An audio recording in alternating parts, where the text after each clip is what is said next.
میرا نام ڈاکٹر ہانیہ ہے۔ زندگی میں ویسے تو بہت سارے ایسے واقعات آئے جن کے بارے میں بات کرنا چاہوں گی، مگر یہ کہانی ایک چھوٹی بچی کی تھی جس نے نہ صرف مجھے بہت زیادہ حیران کیا بلکہ زندگی بھر کے لیے اپنی بچیوں کے بارے میں محتاط کر دیا۔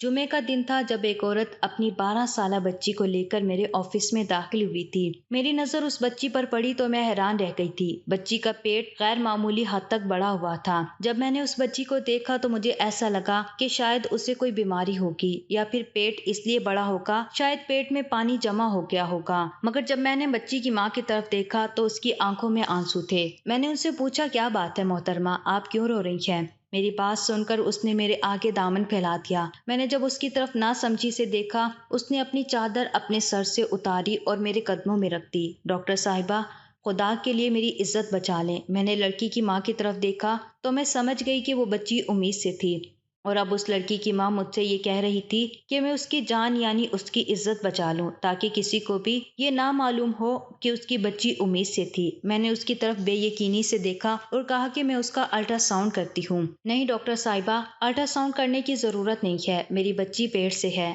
آپ کو نظر نہیں آ رہا؟ آپ تو ڈاکٹر ہیں، آپ اچھے طریقے سے جانتی ہیں ایسے بات نہیں ہے، لیکن مجھے آپ کی بچی کو دیکھنا پڑے گا کہ بچی کی صحت کیسی ہے اور یہ کیسے امید سے ہوئی، کیا اس کے ساتھ کوئی ظلم و زیادتی ہوئی ہے؟ میں نے بچی کی ماں کی طرف دیکھ کر کہا۔ اس کی ماں نے کہا کہ یہ بات میں نہیں جانتی، آپ اس سے پوچھ لیں، اس نے تو ہمارا منہ کالا کرنے میں کوئی کسر نہیں چھوڑی۔ اس عورت نے نفرت سے اپنی بیٹی کی طرف دیکھتے ہوئے کہا، پھر میرے سامنے ہاتھ جوڑ کر بولی، اگر یہ بات اس کے باپ کو پتہ چل گئی تو وہ اسے زندہ کاٹ دے گا، کیونکہ اتنا بڑا پیٹ ہے آپ کی بچی کا، کیا آپ کے شوہر کو نظر نہیں آیا؟ میری بات سن کر وہ اپنے آنسو پوچھتے ہوئے بولی، نہیں، وہ تو یہی سمجھتے ہیں کہ اس کے پیٹ میں پانی بھر گیا ہے یا اسے کوئی انفیکشن ہو گیا ہے۔ ویسے بھی میری بچی کی شہریت بہت نیک ہے، یہ تو محلے میں قرآن پاک پڑھنے جاتی ہے، بچوں کو بھی پڑھاتی ہے، میرا مطلب ہے اپنے سے چھوٹے بچوں کو پڑھاتی ہے، کیونکہ اسے قرآن پاک بہت اچھے سے یاد ہے۔ اسی وجہ سے تو میری بیٹی پر کوئی کبھی ایسا الزام جوانی میں بھی نہیں لگا سکتا۔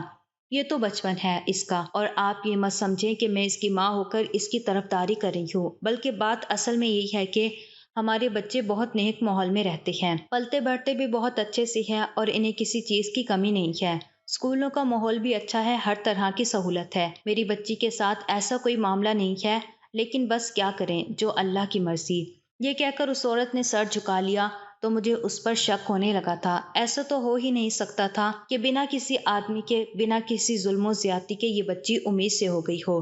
کسی نے تو کوئی ظلم کیا ہوگا، کہیں نہ کہیں تو اس بچی کی ماں سے لاپرواہی ہوئی ہوگی، تبھی تو اس بچی کا یہ حال ہے۔ میں نے دل میں سوچا، میں نے نوٹ کیا جیسے اس کی ماں مجھ سے نظریں چرا رہی تھی، ایسا لگتا تھا جیسے اس کی ماں مجھے پوری بات بتانا نہیں چاہتی۔ میں نے اس سے کہا کہ آپ کو بچی کا الٹرا ساؤنڈ کروانا ہوگا، تبھی مجھے پتہ چل سکے گا کہ آپ کی بچی کا کون سا مہینہ ہے اور اس کا کون سا علاج کیا جا سکتا ہے۔ وہ عورت الٹرا ساؤنڈ کروانے پر راضی ہو گئی۔ اس کی بچی کو میں الٹرا ساؤنڈ والے کمرے میں لے کر جانے لگی تو وہ بولی، ڈاکٹر صاحبہ میں بھی ساتھ چلوں گی۔ ایسا لگ رہا تھا جیسے وہ عورت اپنی بچی کو اکیلے میرے ساتھ نہیں بھیجنا چاہتی، شاید وہ یہ نہیں چاہتی تھی کہ اس کی بچی مجھ سے کوئی بات کر لے۔ مجھے عجیب تو لگا، لیکن پرائیویٹ کلینک میں لوگ ایسے ہی نخرے کرتے ہیں، سرکاری ہو تو لوگ زیادہ بات نہیں کرتے، ڈاکٹر کی ہر بات کو مانتے ہیں، سر تسلیمیں خم کرتے ہیں، لیکن پرائیویٹ کلینک میں کوئی بھی کسی کی بات نہیں سنتا۔ بہرحال زیادہ تر مریض اپنی مرضی ہی منواتے ہیں۔ اب وہ عورت بھی اپنی بیٹی کے ساتھ ساتھ الٹرا ساؤنڈ والے کمرے میں آنا چاہتی تھی تو میں نے اسے منع نہیں کیا۔ وہ میرے ساتھ ساتھ کمرے میں آ گئی۔ میں اس کی بیٹی کا الٹرا ساؤنڈ کرنے لگی تو اسکرین پر نظریں گاڑے وہ بھی بیٹھی دیکھ رہی تھی۔ کیا خیال ہے اب پھر آپ کا؟ کوئی امید ہے؟ میرا مطلب ہے کیا میری بیٹی کی عزت بچ جائے گی؟ دیکھیے، آپ عزت اور بے عزتی کی بات نہ کریں، یہ چھوٹی لڑکی ہے اور ویسے بھی اس نے جب کوئی جرم کیا نہیں تو آپ خواہ اس کے سر پر ایک ہی چیز کیوں تھوپ رہی ہیں؟ چھوٹی بچیوں کو ایسے معاملات میں کوئی دلچسپی نہیں ہوتی۔ آپ کو اپنی بیٹی کے ارد گرد کے ماحول پر خبر رکھنی ہوگی، آپ کو پتہ چلانا ہوگا کہ یہ کس کے ساتھ ملتی جلتی ہے، کیا کرتی ہے، کہاں جاتی ہے، اس کے ساتھ کون رہتا ہے، وغیرہ وغیرہ۔ لیکن اس کے ساتھ ساتھ آپ کو اپنی بیٹی کا خیال بھی رکھنا ہوگا۔ الٹرا ساؤنڈ رپورٹ آتے ہی آپ کو پتہ چل جائے گا کہ آپ کی بیٹی کے ساتھ کیا معاملات ہوں گے۔ میں نے اس عورت کو بتا دیا، حالانکہ میں سب کچھ جان چکی تھی۔ الٹرا ساؤنڈ کو پڑھنا میرے لیے کوئی مشکل بات نہیں تھی، پر میں نے آدھا گھنٹہ پھر بھی سوچ و بچار کی کہ میں اس عورت کو کیا بات کہوں، ایسا نہ ہو کہ یہ برا مان جائے۔ اس نے اپنی بیٹی کو مارنا پیٹنا شروع کر دیا۔ میں نے اس عورت کے ساتھ بڑے سخت لہجے میں بات کی۔ میں نے کہا دیکھیے آپ کی بچی بہت نازک مرحلے سے گزر رہی ہے، اس لمحے پر اس کی جان بھی جا سکتی ہے، اس لیے آپ کو اس کی بہت زیادہ کیئر کرنی ہوگی۔ اگر آپ اس کا خیال رکھیں گی تبھی اس کی زندگی آسان ہوگی۔ ویسے بھی آپ اس بچی کی ماں ہے، کوئی دشمن تو نہیں جو آپ اس کے ساتھ اتنا برا سلوک کریں گی۔ آپ کی بچی امید سے ہے اور اسی امید سے ہوئے 7-8 مہینے گزر چکی ہے۔ ایسے میں آپ کی بچی کو اگر میں دوا دوں گی تو پھر ہو سکتا ہے کہ اس کے لیے زندگی بھر مشکلات پیدا ہو جائیں۔ آپ ایسا کریں کہ اپنی بچی کو لے جائیں، اس کا خیال رکھیں۔ بچہ پیدا ہونے دیں، غیر قانونی کام کرنا بھی نہیں چاہیے اور ویسے اس پر کیا بھی نہیں جا سکتا۔ ایک تو اس کی عمر بہت کم ہے، دوسرا آپ کی بچی کی صورتحال نازک ہے، اس کا خیال رکھیں، اسے گھر لے جائیں۔ میں نے اس عورت کو یہ بات کہہ کر مطمئن تو کر دیا تھا مگر وہ رونے لگی، بولی کہ ڈاکٹر صاحبہ آپ جو بات کہہ رہی ہیں وہ بالکل ناممکن ہے۔ اگر میں اپنی بچی کو اپنے گھر لے بھی جاتی ہوں تو بچہ پیدا ہونے سے پہلے یہ زندہ زمین میں گاڑ دی جائے گی۔ آپ میری جگہ خود کو رکھ کر سوچیں، بتائیں بھلا کیا آپ ایسے کسی بچی کی ماں ہوتی اور وہ امید سے ہو جاتی تو آپ کا شوہر آپ کو معاف کرتا؟ ساری باتیں تو بچی کی ماں پر ہی آتی ہیں، سوال اس کی تربیت پر اٹھتے ہیں۔ میں اسے گھر نہیں لے کر جا سکتی، آپ کوئی نہ کوئی حل نکالے ورنہ تو میرے لیے اپنی بچی کو چھوڑنے کے علاوہ اور کوئی چارہ نہیں ہوگا۔ میں اس عورت کی سخت دلی دیکھ کر حیران رہ گئی۔ میں نے کہا آپ اپنی بچی کو چھوڑ کر کہاں جائیں گی؟ اس بچی کے علاوہ آپ کا سہارا ہی کون ہے؟ دیکھیے ڈاکٹر صاحبہ یہ بات میں تو نہیں جانتی لیکن اگر آپ کے پاس کوئی حل ہے تو بتا دیں، کیونکہ یہ بچی یا تو موت کے منہ میں چلی جائے گی یا پھر آپ اس کا کوئی علاج کرتے ہیں۔ میری بات سن کر بچی کی ماں رونے لگی تو میں نے بچی کی ماں کو ایک پیشکش کی۔ تب میں نے اس عورت سے ایک بات کہی کہ اگر تم اپنی بچی کو میرے کلینک پر ہی رہنے دو، بچہ پیدا ہونے تک اسے گھر نہ لے کر جاؤ تو کیا یہ ممکن ہے؟ اس نے جھٹ سے کہا کہ ہاں ایسا تو ممکن ہے، میں اپنے شوہر سے کہہ دوں گی کہ میں نے اپنی بیٹی کو اپنی بہن کے گھر بھیجا ہے، بہنیں تو سانجھی ہوتی ہیں، وہ میرا ساتھ دے دے گی، اسے بھی پتا ہے کہ میری بچی کے ساتھ کیا معاملہ ہے، بس میں اپنے شوہر کو کسی طریقے سے قابو کر لوں گی۔ آپ بتائیں کہ آپ اس کام کے کتنے پیسے لیں گی؟ وہ عورت بیمار بھی تھی اور ساتھ میں مجبور بھی تھی، وہ اپنی بیٹے کے لیے بہت پریشان ہو رہی تھی۔ میں نے اسے تسلی دی اور کہا کہ مجھے آپ سے کوئی پیسے نہیں چاہیے، میں تو بس اس بچی پر ترس کھا کر آپ کو یہ بات کہہ رہی ہوں۔ ویسے بھی میرے کلینک میں رات کے وقت کوئی نہیں ہوتا، میں ہی ہوتی ہوں تو میں اس کا خیال رکھوں گی۔ اس بچی کی ماں کو اور کیا چاہیے تھا، وہ تو پہلے ہی پریشان تھی، کہنے لگی کہ ٹھیک ہے میں اسے یہیں چھوڑ جاؤں گی۔ اس کے جانے کے بعد میں نے اس بچی سے پوچھا بیٹا کیا تم اسکول جاتی ہو؟ اس نے مجھے ساری باتیں بتا دی۔ میرا شک تھا کہ شاید اسکول میں وین والے نے اس کے ساتھ کچھ ایسی حرکت نہ کر دی ہو جس کے نتیجے میں ایسا ہو گیا ہو، مگر ایسا بالکل بھی نہیں تھا۔ اس بچی نے مجھے ایسی کوئی معلومات نہیں بتائی، حالانکہ وہ ڈری ہوئی بھی نہیں لگ رہی تھی۔ ایسا لگتا تھا کہ بچی کے علم میں یہ بات ہے ہی نہیں کہ اس کے ساتھ کیا ہوا، کب ہوا، کیسے ہوا۔ وہ مجھ سے اپنے پیٹ پر ہاتھ رکھ کر معصومیت سے پوچھنے لگی ڈاکٹر صاحبہ کیا میرے بھی بچے ہوں گے؟ میں ماں بن جاؤں گی؟ میں نے کہا ہاں بیٹا تم ماں تو بن جاؤ گی لیکن اس کے لیے تمہیں بہت احتیاط کرنے کی ضرورت ہے۔ ساتھ ہی میں نے اسے اچھل کود کرنے سے منع کر دیا، کہا کہ اب تمہیں بس اپنا خیال رکھنا ہوگا، آرام وغیرہ کرنا ہوگا، اپنے لیے دعا کرو اور یاد کرنے کی کوشش کرو کہ اگر کسی نے کبھی تمہارے ساتھ کوئی غیر معمولی رویہ رکھا ہو تو مجھے سچ سچ بتا دو۔ اس نے تو نفی میں سر ہلا دیا، بولی کہ ایسا آج تک کبھی بھی نہیں ہوا، مجھے کسی نے کچھ نہیں کہا۔ میں اس کی باتوں کو سمجھ تو رہی تھی مگر یقین نہیں آ رہا تھا۔ بچی کی ماں اگلے دن آئی، اس کے پاس حلوہ اور بہت ساری ایسی خشک چیزیں تھی۔ میں نے بچی کی ماں سے وہ سب کچھ لے لیا اور کلینک میں ہی رکھ دیا۔ بچی کی ماں نے یہ بھی کہا کہ وہ اسے گاہیں بگاہیں ملنے آتی رہے گی۔ بچی اپنی ماں کو یاد تو کرتی تھی مگر ساتھ ہی ساتھ پریشان بھی ہوتی تھی۔ خیر میں نے اسے کلینک میں ہی رکھ لیا۔ اس کے دن اب قریب آ رہے تھے، مجھے پریشانی بھی تھی کہ کہیں اس بچی کا کیس غیر معمولی صورتحال اختیار نہ کر لے، کیونکہ میں نے تو اس کی ماں سے کہہ رکھا تھا کہ تمہیں پریشانی کی ضرورت نہیں ہے، تمہاری بچی کا کیس میرے ہاتھ میں ہے تو میں اسے برباد نہیں ہونے دوں گی، نہ ہی اس کے مستقبل پر کوئی فرق آئے گا۔ خیر ولادت کے دن اس نے 2 خوبصورت بچوں کو جنم دیا۔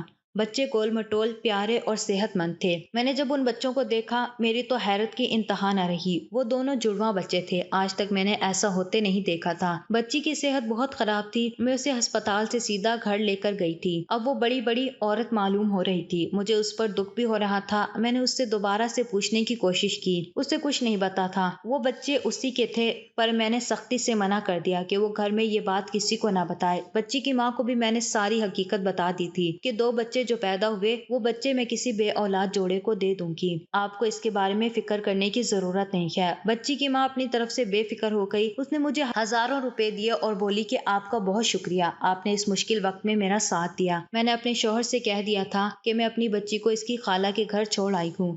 وہ مطمئن ہو گیا تھا۔ ویسے بھی وہ بچوں کی زیادہ خبر نہیں رکھتا، اگر اسے پتہ چل جاتا تو پتہ نہیں کیا سے کیا ہوتا۔ وہ عورت یہ کہہ کر چلی گئی تھی۔ میرے خیال میں تو اب وہ مطمئن تھی اور اس کی فکر بھی ختم ہو گئی تھی، مگر مجھے اس کی بیٹی بار بار یاد آ رہی تھی۔ ایسا لگتا تھا جیسے وہ مجھے کچھ بتانا چاہتی تھی، مگر پریشانی کی وجہ سے کچھ بتا نہیں پائی۔ میں نے اسے مزید کچھ نہیں کہا تھا۔ بچی کے جانے کے بعد میرے کمرے میں موجود نرس نے مجھ سے ایک عجیب بات کہی۔ بولی کہ آپ کو نہیں لگتا کہ بچی کی ماں کا رویہ کچھ ایسا تھا جسے میں مشکوک کہہ سکتی ہوں؟ مجھے لگ تو ایسا ہی رہا تھا، مگر میں نے سر جھٹک دیا۔ میں فالتو کی باتوں میں نہیں پڑنا چاہتی تھی۔ میں نے یہ کیس بھی اپنے ذہن سے بھلا دیا تھا۔ میرے تو وہم و گمان میں بھی نہیں تھا کہ اس بچی کو مجھے دوبارہ بھی دیکھنا پڑے گا۔ میرے خیال میں یہ سب سے بڑی مصیبت تھی جو ان لوگوں پر آئی تھی، اور یقیناً انہوں نے اگلی زندگی میں اس بات کا خاص خیال رکھنا تھا۔ مجھے اس بات کا بھی مکمل یقین تھا ماں اب اپنی بیٹی کا خاص خیال رکھے گی، اسے باہر آنے جانے نہیں دے گی۔ نہ صرف یہ کہ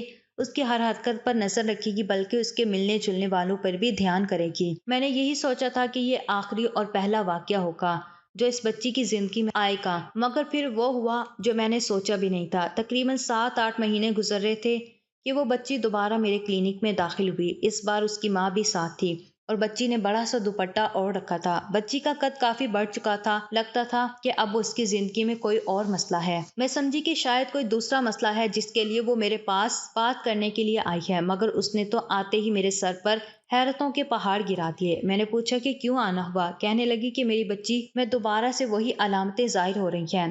میں نے پوچھا کیسی علامتیں؟ تو لڑکی کی ماں رونے لگی۔ اس کے آنسو دیکھ کر میں سمجھ چکی تھی کہ معاملہ پھر سے گڑبڑ ہے، اس کے ساتھ دوبارہ وہی ہو چکا ہے جس کے لیے وہ پہلے میرے پاس آئی تھی۔ مجھے یقین نہیں آ رہا تھا کہ ایک چھوٹی سی بچی اتنی سی عمر میں ایسے حادثات سے کیسے بار بار گزر رہی ہے، اور وہ بھی جب اس کی ماں کو اس بارے میں کوئی خبر ہی نہیں، نہ لڑکی کو پتا ہے۔ میں نے کہا کہ اب یہ سب کیسے ہو گیا؟ تم نے تو کہا تھا کہ تمہاری بچی کے ارد گرد میں ایسا کوئی انسان نہیں ہے جو یہ حرکت کر سکے، تو پھر یہ سب کیا ہے؟ لڑکی کی ماں روتے ہوئے بولی، ڈاکٹر صاحبہ مجھے تو خود اس بارے میں نہیں پتا، میری تو ٹانگیں کانپ رہی ہے اس وقت سے جب سے میں نے اپنی بچی کے بارے میں ایسا محسوس کیا۔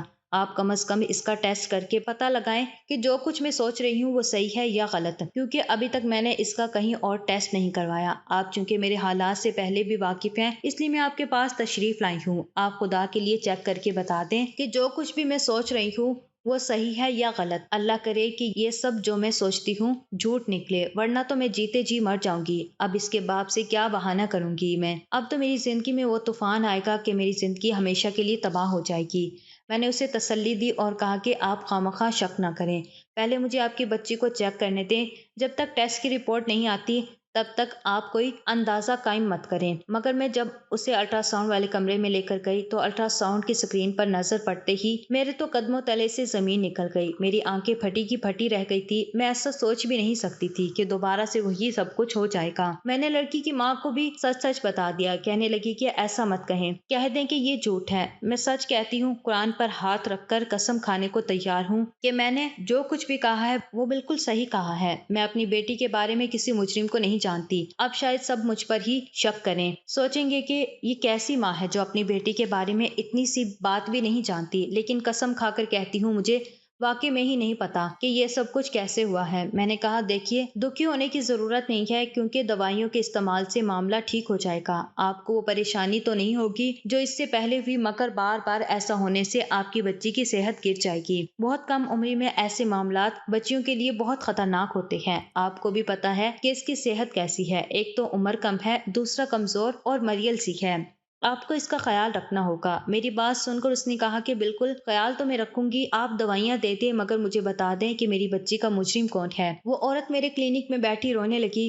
میں نے کہا کہ اس بات کی تو سمجھ مجھ کو بھی نہیں ہے۔ میں نے تو کئی بار آپ کی بچی سے نفسیاتی حربے آزما کر یہ پوچھنے کی کوشش کی کہ کیا اس کی نظر میں کوئی مجرم ہے، تو اس نے مجھے صاف کہا کہ آج تک ایسا نہیں ہوا، نہ ہی مجھے کوئی ایسا شخص نظر آتا ہے جس نے میری طرف بری نظر سے دیکھا ہو، مجھے ہاتھ لگانے کی کوشش کی ہو، بس جو کچھ بھی ہوتا ہے وہ اچانک ہوتا ہے، میں اس معاملے میں کچھ بھی نہیں جانتی۔ سوچا تھا کہ شاید یہ آخری بار ہوگا، اب اس بچی کے ساتھ کوئی معاملہ نہیں ہوگا، لیکن اس معاملے کو تقریباً کچھ ہی دن گزرے تھے، یعنی 2 سے 3 مہینے ہی ہوں گے کہ وہ لڑکی پھر اپنی بچی کو لے کر میرے کلینک میں آ گئی۔ اس بار تو اسے دیکھ کر مجھے غصہ آ گیا، مجھے لگا کہ جان بوجھ کر یہ لوگ ناٹک کر رہے ہیں، کیونکہ ایسا کبھی ممکن ہو ہی نہیں سکتا کہ کوئی بچی امید سے ہو جائے اور اس کی ماں کو پتہ ہی نہ ہو کہ یہ سب کیسے ہوا ہے۔ اس بار میں نے الٹرا ساؤنڈ کرنے کی بھی زحمت نہیں کی، بس دوائیاں لکھ کر دے دی، مگر بچی کی ماں بہت پریشان تھی، آنکھوں سے بہتے آنسو اور ساتھ ہی ساتھ ہاتھ کانپ رہے تھے۔ بولی کہ میں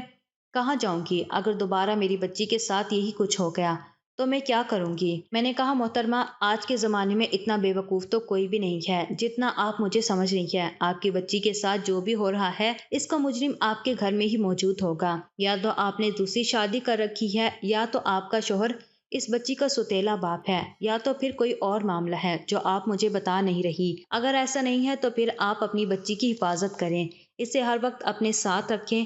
مجھے نہیں لگتا کہ اگر اسے ہر وقت اپنی نظر کے سامنے رکھیں گی تو کوئی ایسا معاملہ ہو پائے گا۔ اس نے کہا کہ ایسا میں کیسے کروں؟ بس میں تو اپنی بچی کو اسکول بھیجتی ہوں اور کچھ بھی نہیں کرتی۔ ابھی میں یہ باتیں کر ہی رہی تھی کہ میرے کلینک کے دروازے پر دستک ہوئی۔ تقریباً اسی کی عمر کی ایک اور لڑکی میرے کلینک میں اپنی ماں کے ساتھ داخل ہوئی تھی۔ اس نے مجھے دیکھتے ہی کہا کہ آپ سے ایک ضروری بات کرنی ہے اور اکیلے میں کرنی ہے۔ وہ لوگ ایک دوسرے کا سامنا نہیں کرنا چاہتے تھے۔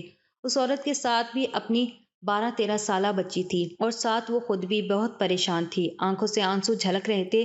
میں نے اسے دیکھ لیا تھا، ایسا لگ رہا تھا کہ اس کا معاملہ بھی ایک جیسا ہی ہے۔ میں نے پہلی والی عورت کو اس کے گھر بھیج دیا اور میں دوسری کے پاس آ گئی تھی، کیونکہ وہ تو ظاہر ہے میرے کلینک میں پہلی بار آئی تھی، اسے وقت دینا ضروری تھا۔ میں اس کے پاس جا کر بیٹھی تو دیکھا اس کی بچی بھی اسی طرح کسی پیٹ کے درد میں مبتلا تھی۔ کہنے لگی کہ مجھے اپنی بچی کے پیٹ کے درد کی بہت فکر ہے، اس کے ساتھ عجیب عجیب چیزیں ہو رہی ہیں جو صرف شادی شدہ عورتوں کو ہی ہوتی ہیں۔ میں نے اس بچی کی طرف دیکھا اور اس کا حلیہ دیکھ کر سمجھ گئی تھی کہ اس کے ساتھ بھی پہلی بچی والا معاملہ ہے۔ میں نے اسے الٹرا ساؤنڈ کے لیے کمرے میں بھیجا۔ الٹرا ساؤنڈ کی رپورٹ دیکھ کر میرے تو قدموں تلے زمین کھسک گئی تھی۔ اس بچی کے ساتھ بھی وہی معاملہ تھا جو کہ پہلی والی بچی کے ساتھ تھا۔ اب تو مجھے اس پر افسوس ہونے لگا، میں پریشان ہو گئی۔ میں نے اس کی ماں کو صاف صاف سچائی بتا دی کہ تمہاری بچی امید سے ہے۔ وہ سر پکڑ کر بیٹھ گئی، بولی کہ مجھے سمجھ نہیں آتا ایسا کیسے ممکن ہے۔ میں نے اسے پہلی والی بچی کے بارے میں بھی بتا دیا تھا، کیونکہ اب ماں کو اس بارے میں سوچنے کی ضرورت تھی۔ میں نے کہا کہ آپ کو ضرور کوئی غلط فہمی ہوئی ہے، آپ کی بچی کے ساتھ کچھ نہ کچھ ہو رہا ہے جس کا نتیجہ سامنے آیا ہے۔ جو بات آپ کر رہی ہیں وہ غیر حقیقی ہے۔ میں آپ کی بیٹی پر کوئی الزام تو نہیں لگا رہی، لیکن دیکھیں جو حقیقت ہے وہ آپ کے سامنے ہے۔ ایسا تو ہو ہی نہیں سکتا کہ آپ کی بیٹی کے ساتھ کچھ نہیں ہوا اور پھر یہ معاملات ہو گئے۔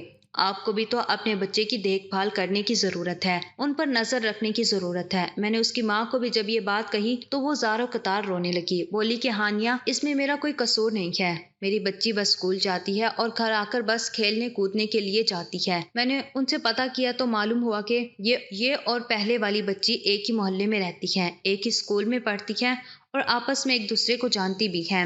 ان دونوں کی کہانی ملتی جلتی تھی۔ میں نے انہیں کہا کہ چونکہ میں ڈاکٹر تھی، ماہر نفسیات بھی تھی، مجھے چیزوں کا جتنا زیادہ اندازہ تھا اتنا شاید ان عورتوں کو نہیں ہو سکتا تھا۔ میں نے ان سے کہا کہ آپ مجھے اپنے بچوں کے پاس ایک دن رہنے دیں، ایک دن جب میں ان کے ساتھ رہوں گی تو مجھے پتہ چل جائے گا کہ ایسا کیا ہے جس کا نتیجہ اتنا بھیانک سامنے آتا ہے، اور ہر بار ہی ایسا ہوتا ہے۔ اگلے دن میری چھٹی تھی، میں ان بچوں کے اسکول میں گئی۔ اسکول میں تو ایسا ماحول بالکل بھی نہیں تھا کہ مجھے کسی قسم کا شک ہوتا۔ میں نے دیکھا وہاں پر سب پڑھے لکھے لوگ تھے، کسی پر بھی شک نہیں کیا جا سکتا تھا۔ مالی، چوکیدار، سب بہت خوش اخلاق لوگ تھے، خاندانی لوگ تھے، کیونکہ یہ اسکول بھی آرمی کا ہی تھا اور اس میں ایسی کوئی چیز نہیں تھی جہاں پر مجھے شک ہوتا۔ ویسے بھی جہاں پر فوج کا قانون ہوتا ہے وہاں صفائی اور نظم و ضبط ضرور ہوتا ہے۔ اسکول میں مجھے کچھ نہیں ملا۔ میں ان بچوں کے کھیلنے کودنے والی جگہ پر جا رہی تھی کہ مجھے ایک حیرت انگیز خبر سننے کو ملی کہ کئی بچیوں مجرم کو گرفتار کر لیا گیا ہے، اسے جیل میں ڈال دیا گیا ہے۔ اس کی وجہ سے کئی بچیوں کی زندگیاں مشکل میں پڑ چکی ہیں، کم سے کم 30 بچیاں امید سے ہو چکی تھی۔ اس بات کی خبر آتے ہی مجھے دلچسپی ہوئی تھی، کیونکہ میں بھی 2 کیسز دیکھ چکی تھی جب چھوٹی چھوٹی بچیاں بنا کسی قصور کے نہ کرتا گناہ کی سزا پا رہی تھی۔ اس خبر کے بارے میں مزید جانکاری کرنے پر پتہ چلا کہ یہ ساری بیماری ایک سوئمنگ پول سے پھیل رہی تھی۔ اس سوئمنگ پول میں ایک آدمی بھی نہانے آتا تھا، جس کے بعد باقی بچیاں سوئمنگ وغیرہ کرتی تھی۔ بہت سارے لوگ اپنی بچیوں کو تیراکی سکھانے کے لیے سوئمنگ پول میں بھیجتے تھے، اور یہ آدمی جو کہ سوئمنگ پول کے آس پاس رہتا تھا اس کی صفائی کا کام کرتا تھا، تو یہ بھی کبھی کبھار سوئمنگ پول میں ہی نہا لیتا تھا۔ ایک معمولی سی لاپرواہی نے کئی بچیوں کی زندگیوں کو عذاب بنا دیا تھا۔ کسی نے سوچا بھی نہیں تھا کہ ایک معمولی سی لاپرواہی سے اتنی زندگیاں تباہ ہو سکتی ہیں۔ اس آدمی کو گرفتار تو کیا گیا، مگر کیونکہ کوئی گناہ نہیں تھا، ثبوت بھی کوئی نہیں تھا، تو پھر اسے مجبوراً آزاد کرنا پڑا۔ مگر میں یہ سوچ کر ابھی تک حیران ہوں کہ کبھی کبھی ایک معمولی سی لاپرواہی ایک عورت کی زندگی کو ہمیشہ کے لیے برباد کر دیتی ہے۔ خدا ان بچیوں کے ماں باپ کو صبر دے اور ان کی آنے والی زندگیوں میں کوئی دکھ نہ ہو۔ دوستو، اگر آپ کو یہ کہانی اچھی لگی ہے تو اس ویڈیو کو لائک کیجیے، اور اس طرح کی مزید کہانیاں سننے کے لیے ہمارے چینل کو سبسکرائب کریں۔ کہانی سننے کا شکریہ۔ آپ سے ملاقات ہوگی اگلی ویڈیو میں، تب تک کے لیے اللہ حافظ۔